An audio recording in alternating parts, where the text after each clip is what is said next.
Pertama, perjuangan bersenjata. Materi pertempuran Surabaya.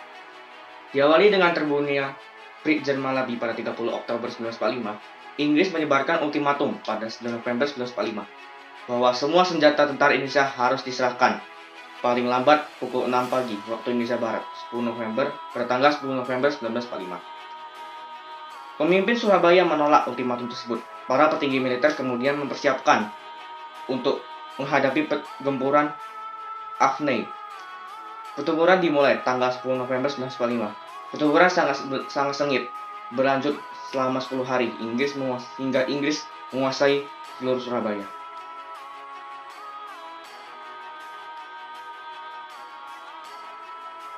Materi 2 Pertempuran Ambarawa. Sekutu dalam melaksanakan tugasnya di Magelang ternyata juga bermaksud untuk mempersenjatai tawanan Belanda. Melihat hal itu, Badan Keamanan Rakyat atau BKR dikirim untuk melawan sekutu. Soekarno datang ke Magelang untuk berunding dengan sekutu. Mereka sepakat untuk melakukan gencatan senjata dan pasukan sekutu ditarik mundur ke Semarang.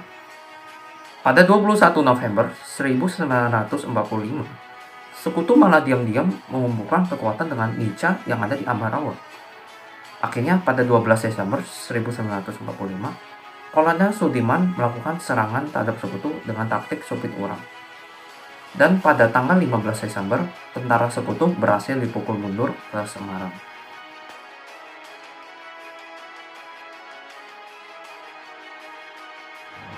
Materi 3 Bandung Lautan Api. Dimulai saat pasukan Inggris tiba di Bandung pada tanggal 12 Oktober 1945 di bawah pimpinan Brigjen McDonald. Mereka menuntut agar semua senjata api warga diserahkan pada sekutu, yang membuat warga Surabaya marah. TKR lalu menyerang markas-markas Inggris di Surabaya. McDonald mengeluarkan ultimatum pertama agar Bandung Utara dikosongkan, tapi hal itu ditolak. McDonald mengeluarkan ultimatum kedua pada tanggal 23 Maret 1946 agar warga mengosongkan Bandung. Para pemuda pun setuju dan meninggalkan Bandung, tetapi semua warga Surabaya membumi hanguskan Bandung agar tidak bisa digunakan sekutu. Pada pukul 24.00, Bandung telah menjadi lautan api. Materi 4, Pertempuran Medan Area. Pertempuran ini dimulai pada tanggal 9 Oktober ketika sekutu datang ke Sumatera Utara. Awalnya mereka disambut baik oleh warga. Namun, pada tanggal 13 Oktober, sekutu menginjak lencana merah putih di Hotel Jalan Bali. Hal itu mengundang amarah para pemuda yang kemudian menyerang hotel tersebut. Penyerangan pun terjadi setelah rakyat tidak memenuhi ultimatum yang diberikan oleh sekutu. Peperangan dimulai pada 10 Desember 1945. Sekutu kemudian mendesak para pemimpin untuk pindah ke pematangan Siantar. Tetapi perang tetap dilanjutkan oleh Komando Resimen Medan Area. Liputan Magarana diawali dengan kedatangan Nica pada tanggal 3 Maret 1946 di Bali untuk mengambil alih Republik Indonesia.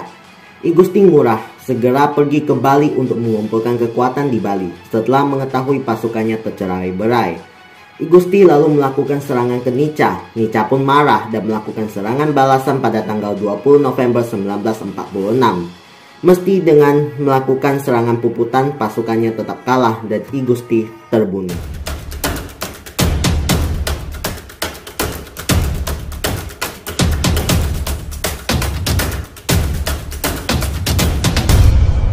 Linggarjati dilakukan pada 10-15 November 1946 di Linggarjati, Cirebon. Indonesia diwakili oleh Perdana Menteri Sultan Syahrir dan Belanda diwakili oleh Profesor Stermerhorn. Lord Kilhern, seorang diplomat Inggris, bertindak sebagai penengah. Keputusan penundingan Linggarjati, Belanda mengakui de facto Republik Indonesia meliputi Jawa, Madura, dan Sumatera. Belanda harus meninggalkan wilayah Republik Indonesia. 2. Indonesia dan Belanda bekerja sama membentuk RIS.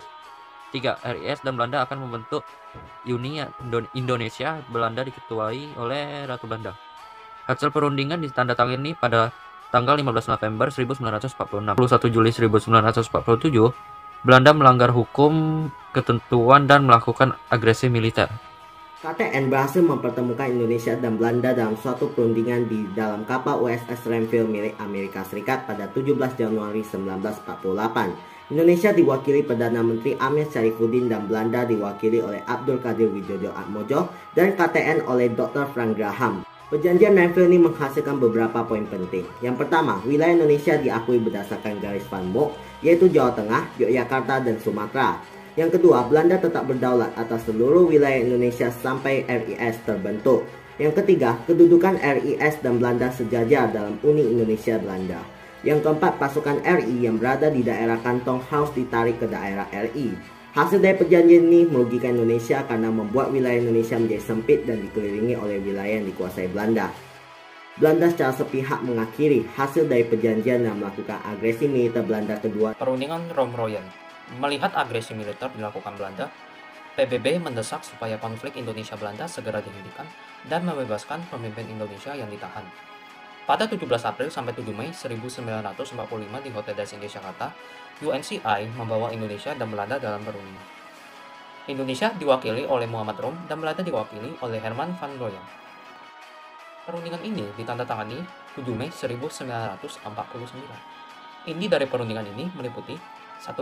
Belanda akan menghentikan gerakan militer dan menarik semua pasukannya. 2. Belanda mengembalikan para pemimpin Indonesia. Dan 3. Akan diadakan konferensi meja bundar antara Indonesia dan Belanda. Konferensi meja bundar diadakan pada tanggal 23 Agustus 2 November 1945 di Den Haag, Belanda. Yang hadir adalah satu delegasi Indonesia dipimpin Muhammad Hatta dan ditemani Muhammad Rom, Sopomo J. Leimena, dan Ali Sastra Mijoyo. 2. Delegasi BFO dipimpin Sultan Hamid II.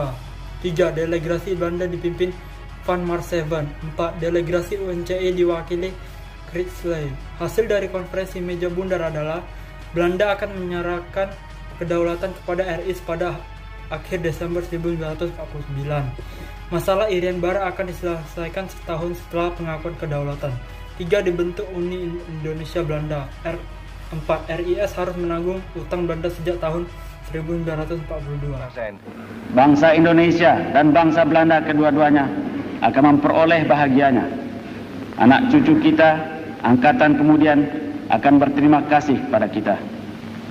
Moga-moga Tuhan Yang Maha Kuasa memberkati pekerjaan kita pada konferensi meja bundar ini. Sekianlah dan terima kasih.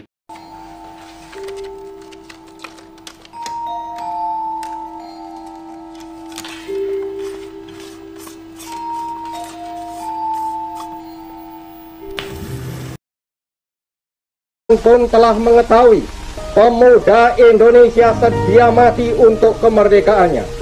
Ditarakan tuan-tuan mengenal kejantanan amat dengan kawan-kawannya. Di balik papan tuan-tuan mengenal pemuda-pemuda Indonesia dari barisan berani mati. Ratusan ribu pemuda Indonesia telah masuk Tei Sentai dan Jibakutai. Sebab sekali lagi saya katakan, kami gandrung kemerdekaan. Semboyan kami ialah merdeka atau mati. Bagi kami, tidak ada tanah air sonder kemerdekaan. Tidak ada kemerdekaan sonder tanah air.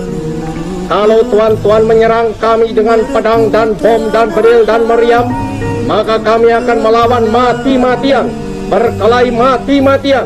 Dan yakinlah, tuan-tuan tidak dapat mematahkan kami.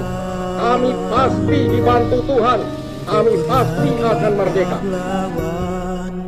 Di tengah pertempuran melawan para pengusik serakah